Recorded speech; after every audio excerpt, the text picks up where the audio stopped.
Hello and welcome to Transforming Tomorrow from the Pentland Centre for Sustainability and Business. I'm Paul Turner. And I'm Professor Jan Bevington. How can we build more sustainably? Architects can make a huge difference to a building's carbon footprint, from the moment it's built to even centuries later. From a room with no windows, let's find out how.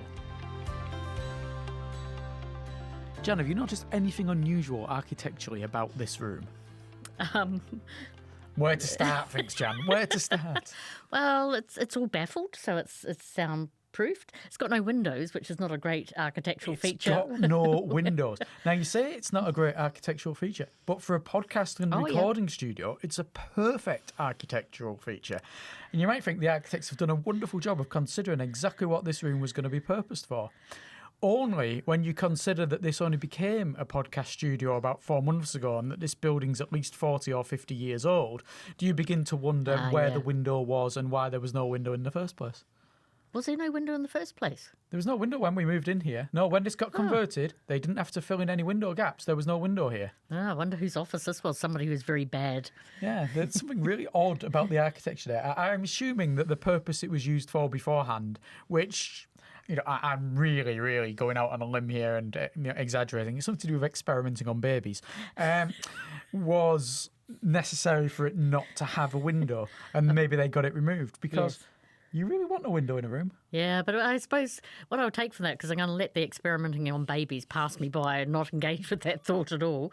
There's something called Baby Lab here at the university where they do experiments with babies, but not on them, babies. And research with young children. Yes, okay. I just decided to change that into experiments on babies. Okay. As I said at the time, a massive exaggeration and a grossly offensive view of what they actually do.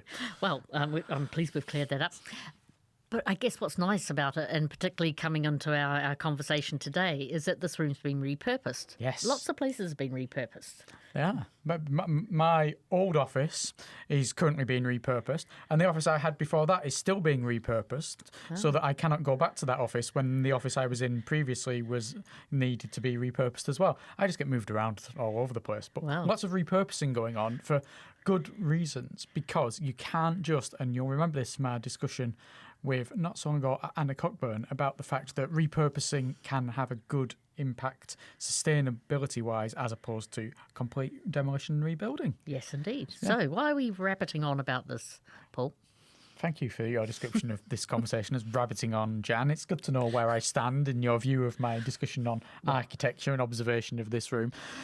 We're rabbiting on about this because, Jan, today we're joined by Alfie Stevenson Boyles, who's an architect with Donald Insall Associates, who specialise in conservation and heritage architecture. Woohoo. We're in the right place then. We really are in the right place. Maybe it was built by him. Maybe he designed this room. Did you design this room, Alfie? I'm glad to say no. And now he's insulting our room. So welcome along to the podcast. I believe you have experience in both conservation projects as well as new builds. So you will have an idea when it comes to not just building anew and being sustainability wise there, but being wise about sustainability when it comes to renewing places too. Yes. So at DIA, we're sort of specialists in historic buildings. So we work with buildings that are of cultural or historic significance, listed buildings, but we also work with any building, so we can apply the same methodologies to almost any structure, whether it's Edward I Castle in North Wales or a small little church. What we do is we look at the history of the building, we look at the condition of the building, and we're assessing sort of the capacity for change. To what extent can the building be adapted to suit the needs of its new custodians, its new owners, and our clients. That'd be amazing. And what would be examples of maybe some of the iconic buildings that you've worked on that our listeners would recognise and know? But we have both UK-based but also overseas listeners as well. Yeah, so Donald Insall Associates has been around for a long time, and our founder, Sir Donald Insall, founded the practice back in the 1950s, and since then has worked on probably some of the most famous buildings in the UK, such as Windsor Castle after the Great Fire in the 1990s, and the Westminster Palace, House of Parliament, and we're spread around the UK now. We've got sort of 7 offices, 7 studios. So I'm based in the Conway studio, which is in North Wales, and we work with buildings like Conway Castle, Carnarvon, town walls, medieval buildings dating back to the 13th century, and UNESCO World Heritage Sites. So when I started my first day at Donald Insull Associates, my director took me to a site in the town of Conway, and this is world famous medieval architecture, and said, this is going to be your first project. Oh, not daunting at all. Yeah, not daunting at all. I was like, okay, how do we go about that then? And since then, that was about 3 years ago.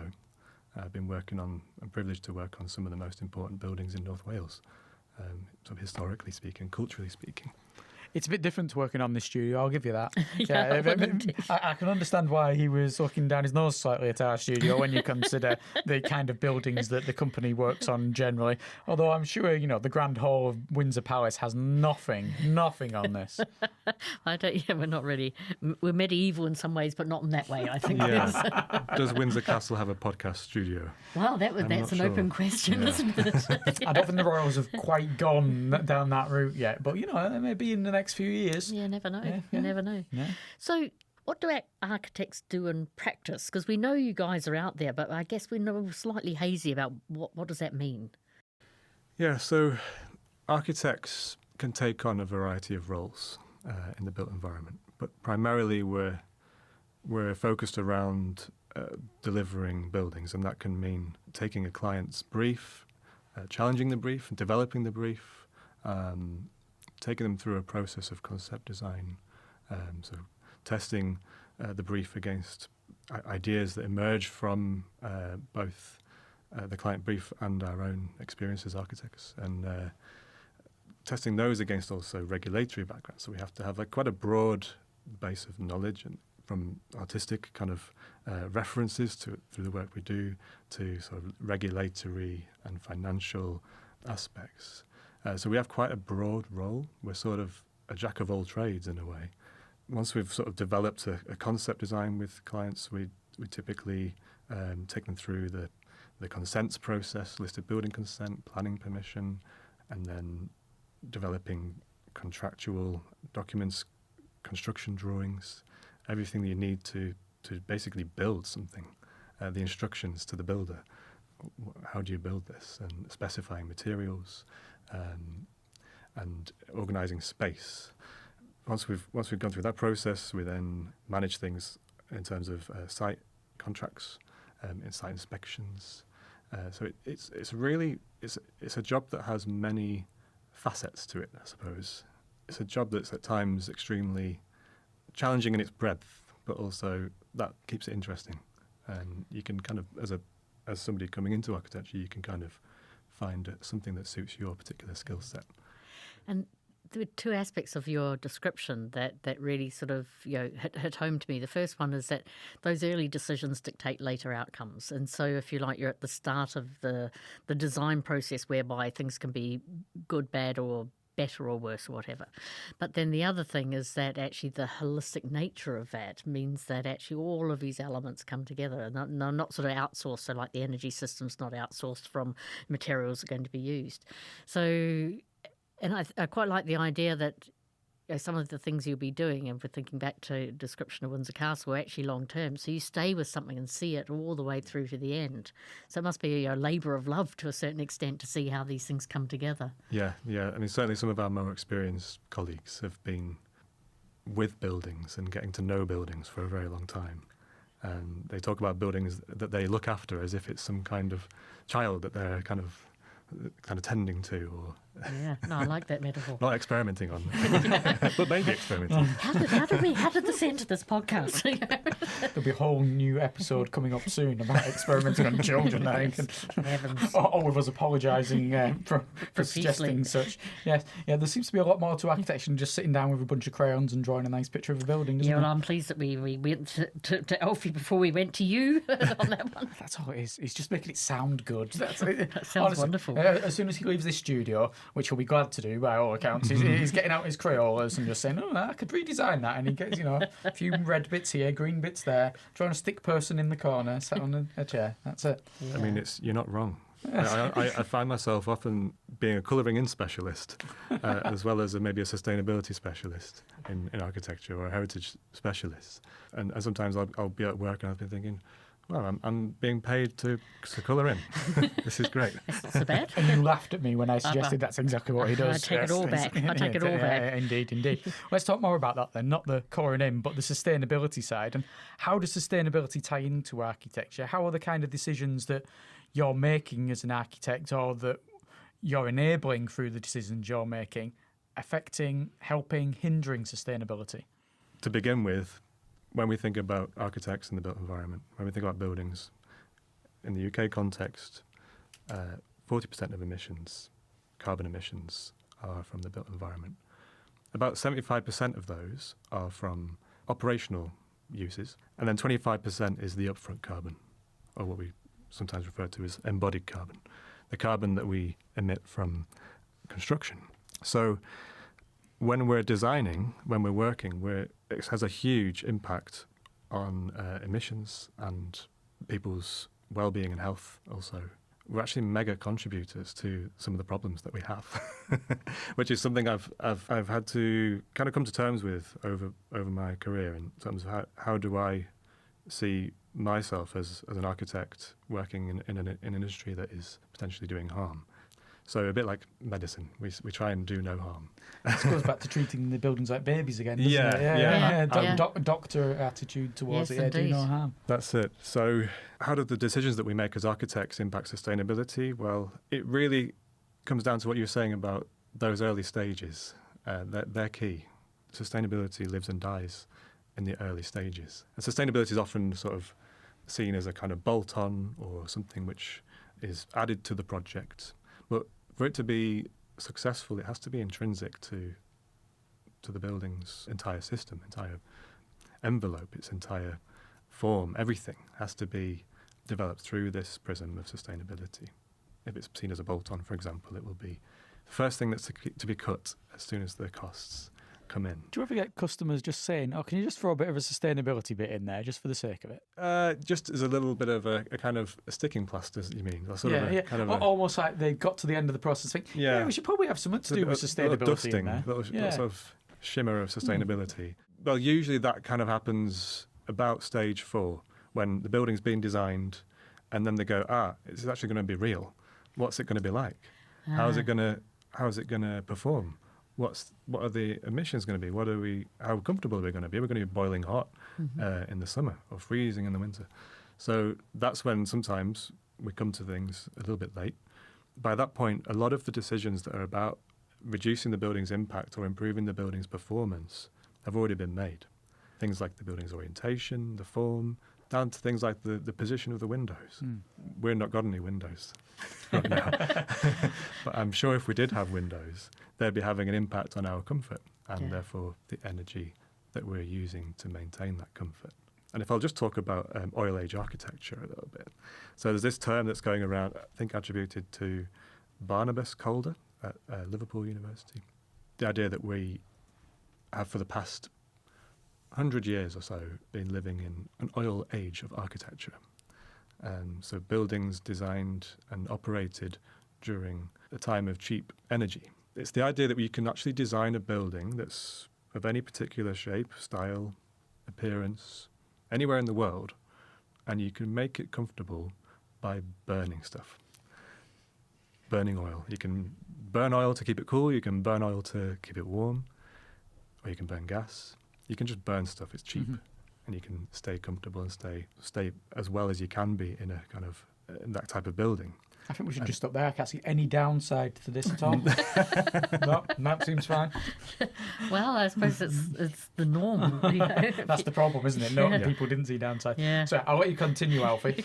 No, so when we're thinking about sustainability today, what we're really thinking about is decarbonisation. That's the kind of number one topic for sustainability in the built environment. And there's a whole load of sustainability stuff that also needs to go on, like biodiversity, water use. But I think certainly in the kind of reuse sector and heritage sector and retrofit, what we're talking about is operational decarbonisation.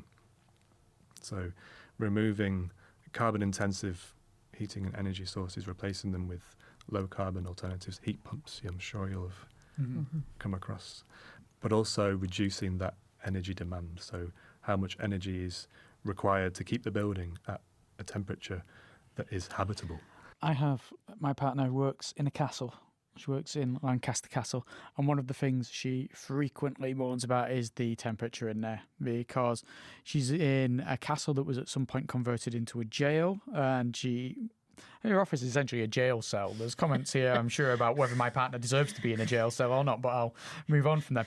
But the fact of the matter is, it was a castle and there was no heating system built into it in the 13th, 14th, 15th century. I should really know when Lancaster Castle was built, but my knowledge of that is sadly lacking, especially on the wing that she's currently in. But there was no, let's just put the gas lines in and have that heating it up. And as a result, they now have a heating system in there which is totally not fit for purpose, which makes me wonder. You've mentioned you've worked on things such as castles in the past. It was from Edward the First castle. So we're talking here, 800 years almost, 800 years. Is there an option there to do retrofitting of some kind of carbon-friendly heating system? Yes. So what would be working in a castle would potentially also be working in a house. So what we'd potentially be looking at is a heat pump, either an air source heat pump or a ground source heat pump. And if you can fit this castle with large heat emitters, large radiators or underfloor heating, then you're probably in quite a good place to warm that building just with the heat from the surrounding air. Is it harder, say, if you've got, say, conservation protection orders on? Because I'm sure some of the buildings you'll have worked on, the company will have worked on, will have restrictions on what can and can't be built into structures. Yes. You can do anything that you can justify. Which sounds... This sounds like going back to the oil economy, doesn't it? Yeah. Bad. But when you consider that these buildings need to adapt to survive, essentially, if you can justify that the harm being caused by said heat pump is outweighed by the cultural benefit, the communal benefit of keeping these buildings in use, and making sure that they're not falling into disrepair or becoming redundant because nobody can afford to heat them or can be comfortable in them, then you have a pretty good case to make some changes. We just finished a project in Carnarvon, actually converting one of these Edward I gatehouses actually into apartments. Unfortunately, it was designed a while ago, so it's on gas. But I think if we'd done it now, it would definitely on a heat pump. And we have introduced some sustainability sort of retrofit measures, insulation, secondary glazing, and an important thing, which is mechanical ventilation with heat recovery, which is huge. So that sort of leads me to try to tempt you into the area of telling us about passive houses and how they work. I live in more or less a passive house. So we had... I've seen you and your husband. There they are. Yeah, I don't think he gets any passiveness from you. That's for sure. No comment. So this was a little. What do you call it when the two houses are beside each other? Semi-detached. Yeah, semi-detached. I can never remember the terms for these things. You see, when it comes to architecture, that's my level, Jan. I can tell you what a semi-detached house is. You're ahead of me now. Yeah. So it's a semi-detached building, and there was a very old lady who had lived there and then sadly passed away. And so it hadn't been touched since the 1970s. I hate to think what her gas bill was. I mean, absolutely hate to think. And so we got some architects, we got some builders. So basically went down to the walls and then rebuilt we paid the money for rebuilding the whole thing from scratch. So we have a mechanical heat ventilation recovery fantastic. system. We have an air source heat pump in the backyard that comes through and a sun amp. And we don't have solar panels yet, but I'm saving, and I've got the kit will take solar energy into it. And we've just been amazed by the air quality and internal air quality of the place, and really, really enjoying that. So we didn't go down the route of this must be absolutely a passive house, but it probably is. It'll be somewhere on the spectrum towards a passive house. But before we get in, let's find out what a passive house is, which is not for you and I to answer, Paul. It's for Alfie to answer. You seem to know. You just go away, Jen. You take it on. Well, we did have a wee bit if of you'd a look rather at our it. guest, who's meant to be the expert on these things, takes it away instead, we can do that. Yeah. I think it's an Alfie question. So tell us about that concept and how that's enacted. So Passive House came about in the 1990s and was sort of the invention of a German physicist called Wolfgang Feist. And what Wolfgang observed was that we were putting more and more insulation into buildings, and we weren't actually getting much of a return on that. The buildings weren't actually performing any better. So he came up with a system that prioritized air tightness, insulation, high quality workmanship, and energy modelling and quality assurance to make sure that what we were designing was actually getting built, and what we were designing was actually working the hardest to ensure that the energy demand, what we were talking about before with heating, is reduced to nearly zero. So it's a process, it's a standard, and it's a kind of methodology. It's a science-based, peer-reviewed mega standard. It's the gold standard, I'd say, for buildings, building performance, and it's concerned with energy. It sees energy as the sort of main apex predator of building design. It's kind of like the wolves in Yosemite National Park. You kind of introduce them, and they take care of everything else. So I'm worried these buildings are going to eat people. Well, don't go into the passive house. It's not as passive as it might sound. You lose a leg. yeah, I mean, you could call it an active house because it's kind of doing the bit that you might normally do, opening windows and going around the house lighting fires. It's doing that for you.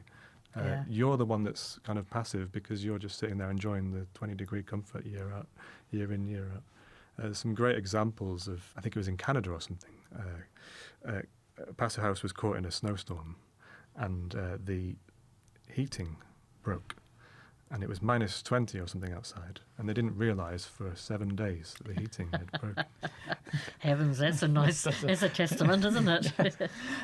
I wonder, given the fact that there's so many different climates in the world and houses are built differently in different places to work on those climate, is a passive house in the UK totally different from a passive house in Canada, from one in South Africa, from one in India? That's absolutely true. So it's a global standard applying climate models from wherever the building is being designed to the building design. So when you're doing the thermal modelling, for example, you're using a climate model from that locality. This is climate data. So if you design the same building and load a different climate model, you'll have vastly different results in your energy demand and the overheating analysis and all this kind of thing.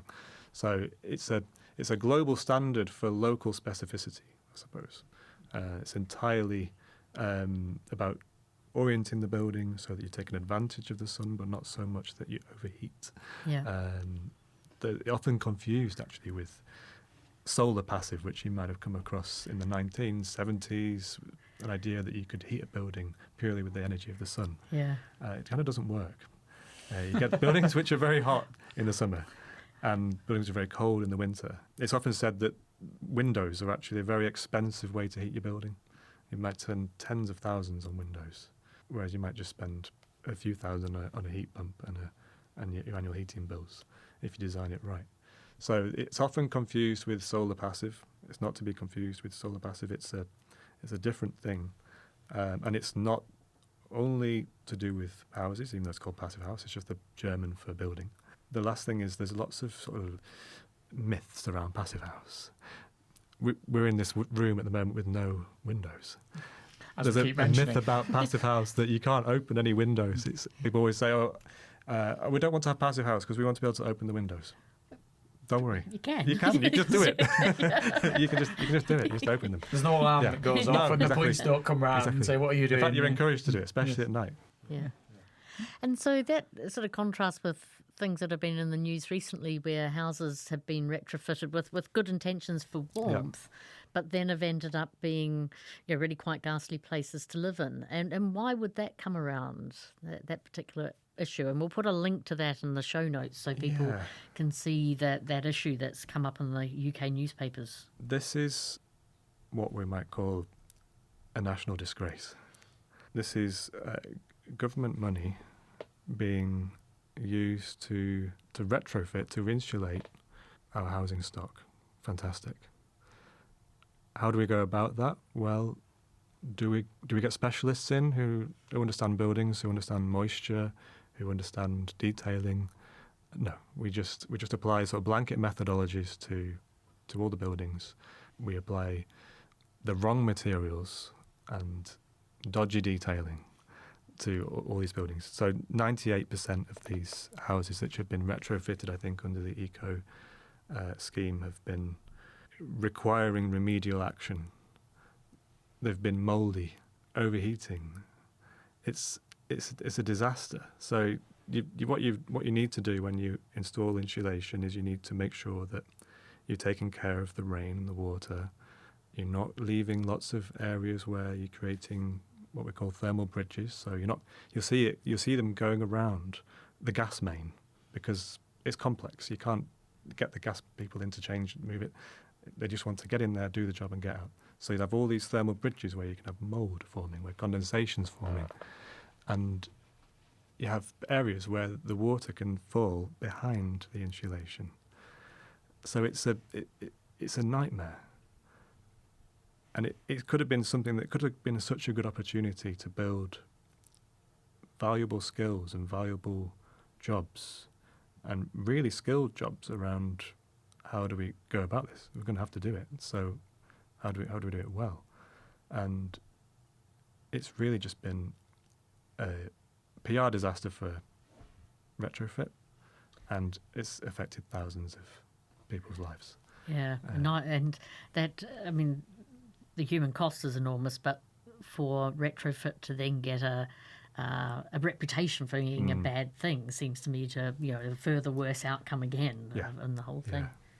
So I want to know then, Alfie, where your interest in sustainability comes from.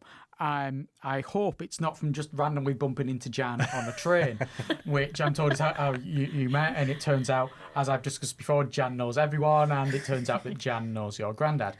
So no, let's just assume that bumping into Jan wasn't the spark that lit your sustainability fire. Where does your interest come from? I think I came into architecture always with a sense of wanting to do some kind of social good in the world. And that was, I'd say, challenged by my early years working in London, working for kind of large property or small property developers, doing sort of small London standard housing, cramming stuff in. I kind of got a different sense of what architecture could be about. But I learned a hell of a lot. But I was always motivated by the social justice aspects of architecture and also the quality aspects of design. And sustainability was always something that I had a kind of passing interest in, but I always felt as though wasn't really something that was part of my skill set. So I knew there was a problem, but I didn't really know what to do about it. When I joined Donald Insall Associates, I became part of the sustainability group, and that was about the company sustainability, but also about trying to improve our project sustainability. And through that group, I got the opportunity to study the Passive House designer course. And that moment, doing that course and getting that certification, was when sustainability became, for me, one of the main drivers in what I do. So it was like a moment of realization that design quality equals sustainability, and sustainability equals design quality. Sometimes as architects we can get all excited about the way something looks, the way something affects our emotional response, the way we relate to space, light, colour, form, etc. We get excited about that, and then we sort of, as I say before, we leave sustainability for someone else to bolt it on, to take care of the mechanical, electrical design, heating design. What I learnt on the Passive House course enabled me to start shaping design and shaping those poetic aspects around a scientific methodology. So integrating sustainability in the design quality, and realizing that our experience of space, of buildings, of comfort is due not only to the visual aspects of what surrounds us, but the material, physical aspects of what surrounds us, the building physics, in effect. So that gave me a toolkit. And suddenly I was thinking, well, sustainability is a word. It's a word that we use a lot. It gets bandied around. It means different things to different people. And it often comes with a little hint of greenwashing in a lot of senses. So to actually think about what that means specifically in architecture and design, and have a toolkit that I can use to measure and progress those ideas, that was powerful. That was the turning point. Doing that course, becoming this Passive House designer, I will wax lyrical and bore everyone to death about it ever since. So, is that what happened on the train? Was this the whole conversation? No, you just sat down in a completely separate carriage, and then the man looked at you and thought, walk up. Would you like to know about Passive House? What was your slides? Because we On were a train? Yeah, we were on a train. It was a slideshow. We were on a train south. It had got stopped. Yeah, there was a bit of bit of fiddling around, waiting to see, looking at our watch, the guy, will we make the meetings and that sort. And because I'm a bit of a nosy poke, I saw that Alfie was working on a presentation about Passive House, and I thought, I know a little bit about that. We'll have a bit of a chat. And I was working on a different kind of presentation, so I but partly I'm trying to learn to be more sociable in public spaces, especially when you're stuck. And sort of say, that looks interesting. Tell me about that. So yeah, it's the Passive House that made this podcast possible. Well, there you go. It's had an added effect that I'm sure was definitely not part of the original plan for the Passive House. Well, we can thank Network Rail for that one, I think. But then your granddad, we can't leave your granddad out of us. So No. the most wonderful Tim Lang, who I worked with on the Sustainable Development Commission, who's a professor of food policy and sustainability, he must have been so made up for you when you found the thing that you could link with your life in terms of skills as well as that sustainability agenda, because we're all looking for that sweet spot. He's been there all the way.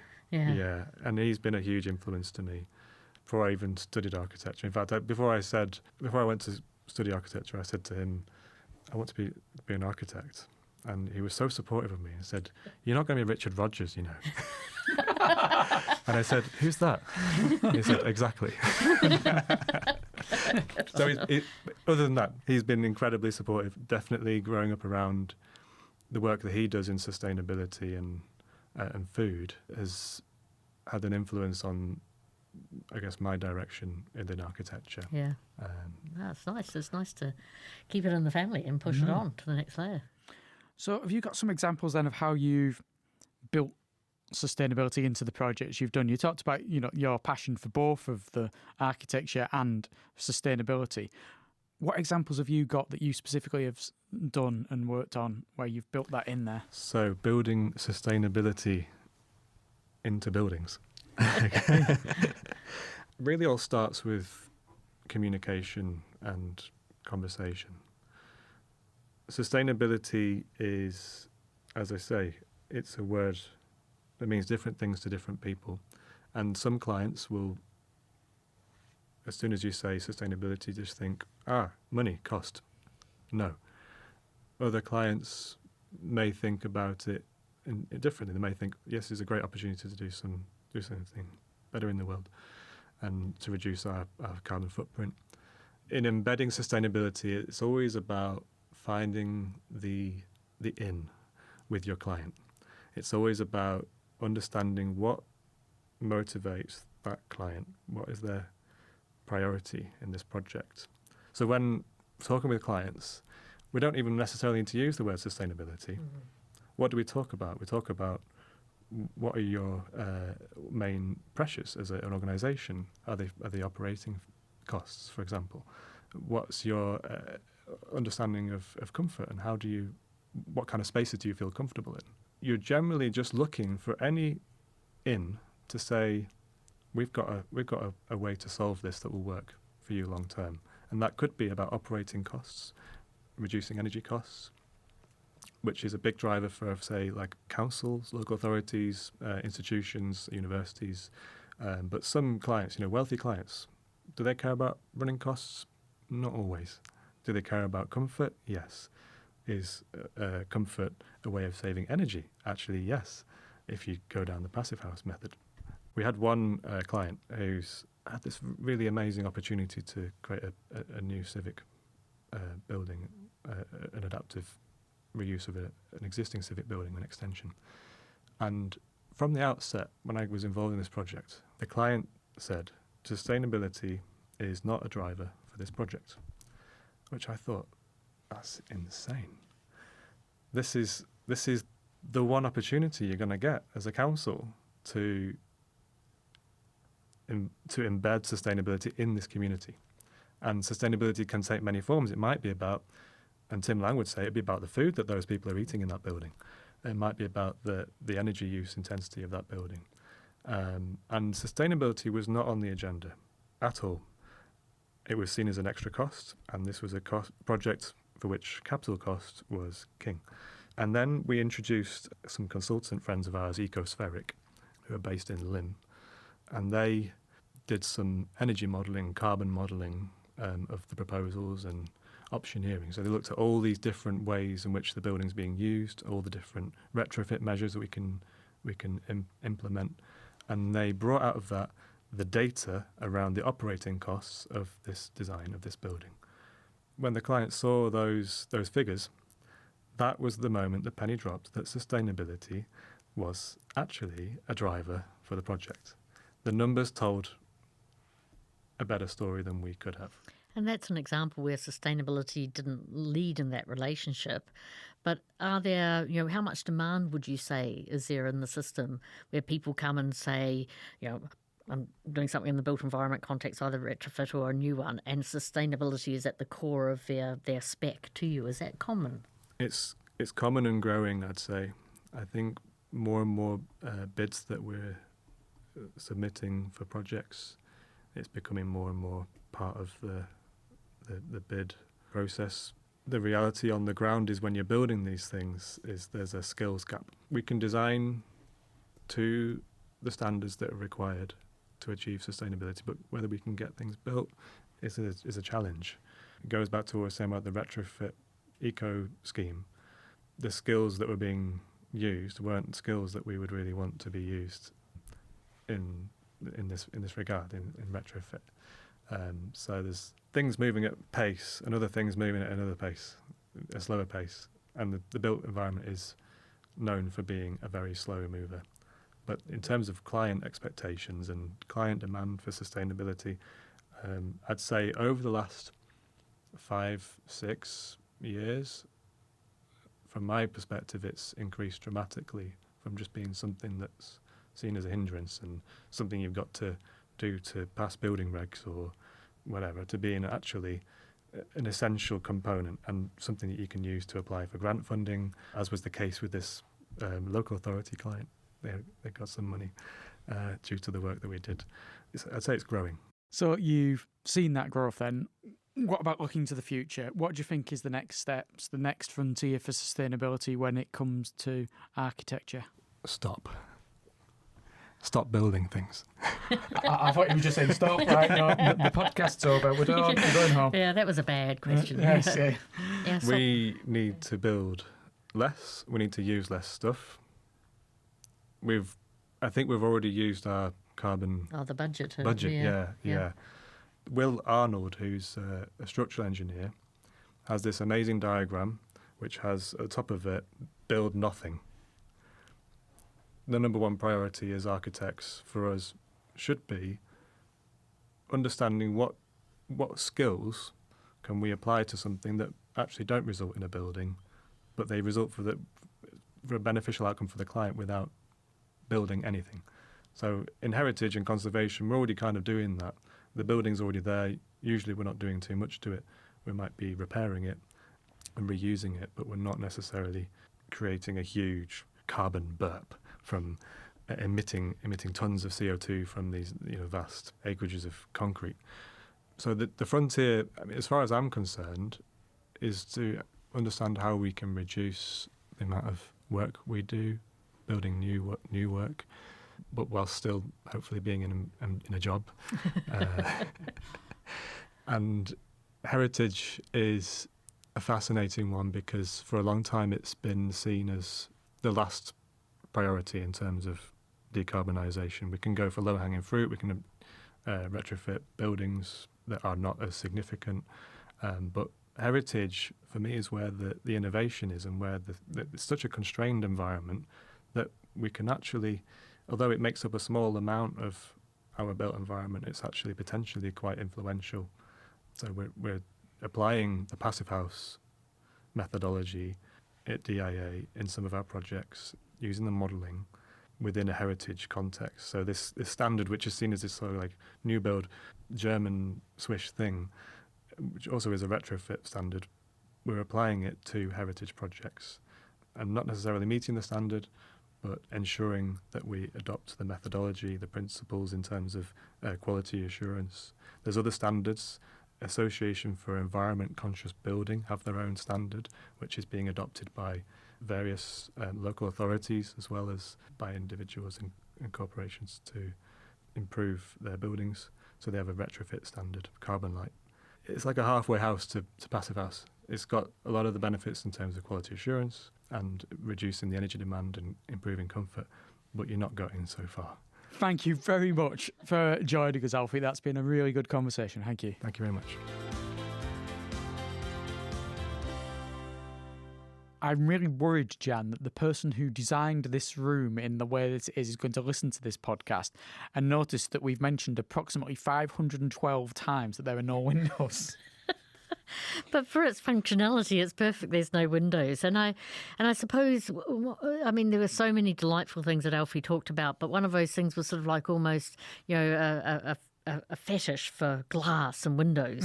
And actually maybe that's not functionally smart, and that certainly came through in some of the things that he described to us. Yeah, certainly putting more windows on buildings in Lancaster isn't going to help you get more sunshine in. There's a whole bigger problem with the weather and the climate around here as to why you're not getting heat from the sunshine. It doesn't matter how many windows you might. Indeed.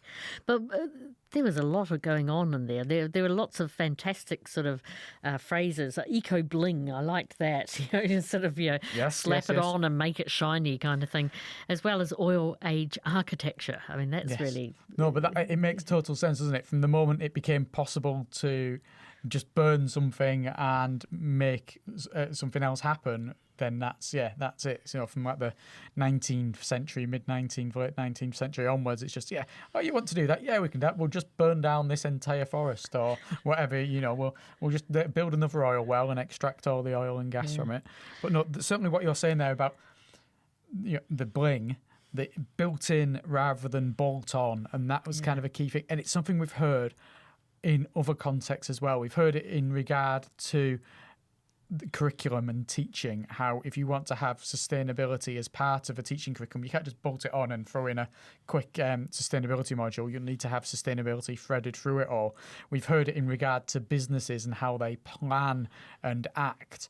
I'm sure you've heard it with regard to accounting as well. It's so many ways that you can see architecture fits in with the bigger picture that we've covered across the last 2 and a bit years on the podcast. I was already feeling proud, but I felt more proud about the use of heat pump technology in the university, which we discussed with Anna a few episodes ago, in terms of using that as a way of creating the heating load we need for this institution. Yes, and seeing, obviously you're proud of your own house. You're talking about, you obviously, you can see your eyes light up and say, this is what I've done with my house. Hey, I'm, you're a trendsetter, a sustainability mover and shaker. Well, we had the chance to do it, and it would just seem crazy not to have done it.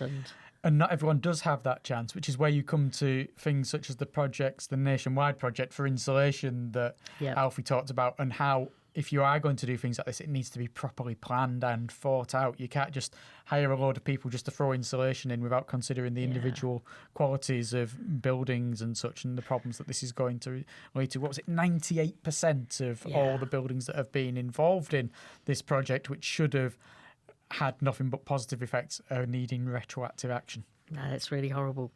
And then the final thing I really liked is sort of like, Alfie was quite poetic, but also scientific. And so that's sometimes seen as being a natural divide, but in architecture, it clearly comes together, fuses together, and creates that really beautiful outcomes. And you missed an opportunity today, Jan. I was amazed. I was waiting for you to jump in with this opportunity when talking about the Passive House movement and how it was a global movement that was adapted locally. There was a word you could have used there, which you didn't use. And I honestly felt there's never been a better moment for you to have used said word, but you didn't. I'd like to thank you for your restraint. Well, I did fear. Yes, you did I fear. did. Did you fear for something about babies being sacrificed? I feared the repercussions. Yes. So after our foray into the built environment, what's next? Old people. Old people. Yes. I suppose old buildings, old people, there's a rationale. Yes. Having offended babies earlier on, I'll now go out and, I don't know if you can offend a baby, they're too young to understand. I'll now go out and offend the elders of the community. We're going to be talking about issues regarding elderly communities and how that ties in with sustainability, looking after people, care of them, all these kind of things as well. And we've got Keisha Kaina, who is a professor in the Department of Economics at the Universitas Gadjah Mada in Indonesia, who's one of our partner institutions and a partner researcher. So she's going to be filling us all in on that, which will be a wonderful thing to discuss. I look forward to it. Until then, thank you very much for listening. It's goodbye from me, Paul Turner. And it's goodbye for me, Jan Babington.